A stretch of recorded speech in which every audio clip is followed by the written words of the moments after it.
বিএনপির চেয়ারম্যান তারেক রহমানকে উন্মুক্ত মঞ্চে নিজ নিজ দলের ইস্তেহার নিয়ে আলোচনার আহ্বান জানিয়েছেন জামাত ইসলামীর আমির ডাক্তার শফিকুর রহমান। শুক্রবার নিজের ভেরিফাইড ফেসবুক পেজে দেয়া এক পোস্টে তিনি এ আহ্বান জানান। পোস্টে জামাত আমির লিখেন, প্রিয় তারেক রহমান, সুশাসন নিশ্চিত হতে পারে কেবল একটি অবাধ ও সুষ্ঠু নির্বাচনের মাধ্যমে। ন্যায্যতা ছাড়া কোনো নির্বাচনের ফল জনগণের আস্থা অর্জন করতে পারে না। সিলন টি রপ্তানিতে শীর্ষে।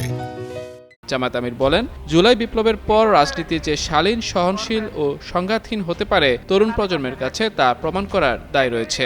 আসুন আমরা গণমাধ্যম ও জনসম্মুখে দাঁড়িয়ে এমন এক ভবিষ্যৎ শাসন ব্যবস্থার মানদণ্ড স্থাপন করি যা হবে সমালোচনার জন্য উন্মুক্ত, জবাবদিহিমূলক ও স্বচ্ছ। পোস্টের শেষে তিনি তারেক রহমানকে একটি উন্মুক্ত মঞ্চে সরাসরি আলোচনায় অংশ নেয়ার আমন্ত্রণ জানান।